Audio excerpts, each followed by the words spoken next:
Assalamualaikum warahmatullahi wabarakatuh. Perkenalkan, saya Lilis Widya Stuti, NIM 1804/5106 dari kelas 6B Prodi PGSD. Di kesempatan kali ini saya ingin memberikan tanggapan mengenai materi ketiga dari kegiatan orientasi kepanduan Hizbul Wathan. Oke. Yang pertama ada sistem beregu atau sistem kepanduan ya dalam Hizbul Wathan. Itu yang pertama ada sistem beregu. Itu berlaku ternyata untuk satuan atfal, pengenal, penghela, penuntun maupun anggota dewasa. Kata beregu ini artinya berkelompok ya. Ini tuh ternyata harus diterapkan supaya apa? Supaya bisa mencapai keberhasilan atau sasaran dari kegiatan dalam kepanduan agar bisa terlaksana dengan baik. Karena kalau tanpa sistem beregu itu nanti akan terjadi kekeliruan. Lalu di dalam sistem beregu ini ada yang namanya Dewan Kesatuan. Dewan Kesatuan ini harus dilakukan sebagai wujud dari metode kepanduan. Nah, Dewan Satuan ini harus dilaksanakan karena sebagai wadah kegiatan untuk mengembangkan jiwa kepemimpinan, kemampuan hidup bermasyarakat, dan punya rasa tenggang rasa dan hidup saling menolong di antara sesama, serta mempunyai kemampuan administrasi kegiatan satuan. Selanjutnya adalah mampu melakukan silaturahim, komunikasi, informasi antara sesama insan manusia. Yang terakhir itu kemampuan menyusun, merencanakan, memprogramkan, mengorganisasikan, melaksanakan, dan mengevaluasi kegiatan dan menanamkan jiwa demokrasi untuk para setiap anggota kepanduan Hizbul Wathan. Terus untuk Dewan Satuannya itu ada rumpun atfal. Yang kedua ada rumpun pengenal. Yang ketiga ada rumpun penghela, dan yang keempat ada kafilah penuntun. Lalu apa sih tugasnya Dewan Satuan itu? Nah, Dewan Satuan itu mempunyai tugas yang pertama membahas kegiatan sehari-hari, kemudian menyusun, merencanakan program, melaksanakan kegiatan, mengadakan penilaian atau evaluasi semua pelaksanaan kegiatan, lalu menjalankan dan mengamalkan semua keputusan dewan, mengelola administrasi semua kegiatan satuan, dan keputusan dewan selalu dibuat secara demokratis. Nah, ada lagi tugas dari Dewan Kehormatan. Yang pertama membahas proses pemilihan pandu, yang kedua membantu proses pemilihan dan pelantikan pemimpin satuan, lalu membahas tentang pemberian penghargaan atas prestasi seorang pandu, lalu membahas tentang tindakan atas pelanggaran kode kehormatan Hizbul Wathan, dan yang kelima membahas tentang rehabilitasi anggota satuan. Kemudian ada Dewan Pimpinan.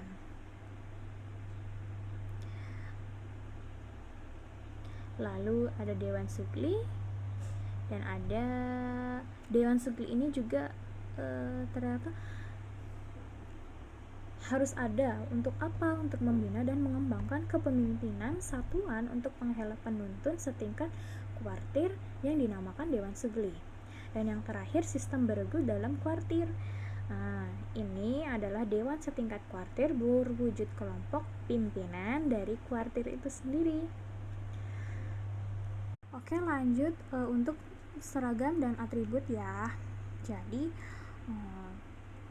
seragam dan atribut. Yang pertama, pengertian seragam adalah pakaian yang dikenakan oleh semua anggota pandu.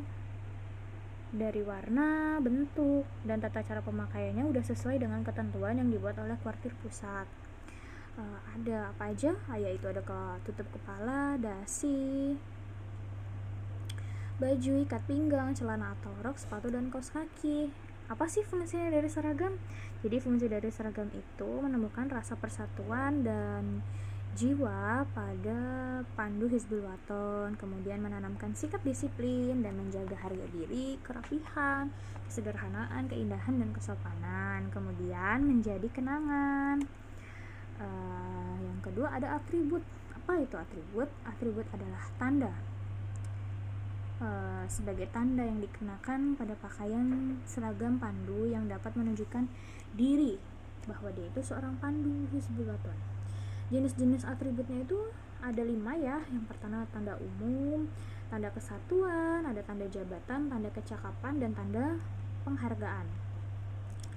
Fungsinya atribut itu adalah untuk memberi dorongan, semangat, dan gairah agar mereka, yaitu pandu Hizbul Waton, selalu berusaha meningkatkan kemampuan, karya pribadi, dan kehormatannya.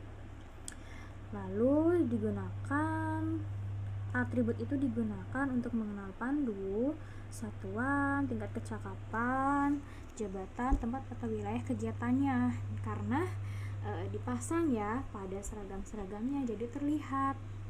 Kemudian adalah tanda pengakuan dan pengesahan, keanggotaan, tingkat kecakapan, serta pemberian tanggung jawab, kewajiban, dan hak. Dan sebagai tanda penghargaan atas prestasi kerja agar yang bersangkutan selalu menjaga nama baik pribadi dan organisasinya. Untuk cara penggunaannya, yang pertama itu dipakai oleh seluruh anggota pandu Hizbul Waton yang sudah memenuhi syarat. Yang kedua, dipakai pada seragam pandu, tidak pada pakaian lain kecuali ada tanda harian. Dan yang ketiga, tanda yang dipakai hanya yang sah, yaitu yang sudah diatur dengan surat keputusan Kuartir Pusat. Contoh-contoh seragam dan atributnya itu banyak ya. Contohnya aja ada mut, ada baret merah, ada topi merah, baret biru, topi berwarna hijau dengan list kuning, topi berwarna hijau dengan list merah, topi berwarna hijau dengan list putih ya. Kemudian ada baret hijau, ada dasi berwarna biru, ada hasduk,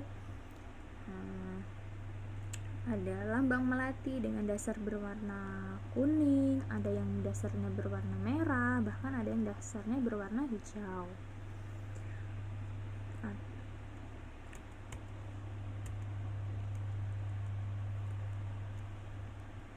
Nah, selain anggota pandu itu mengenakan seragam dan atribut di pakaian yang dia pakai ya, pada seragamnya itu kepanduan Hizbul Waton juga punya bendera pada tiap-tiap regu Hizbul Waton.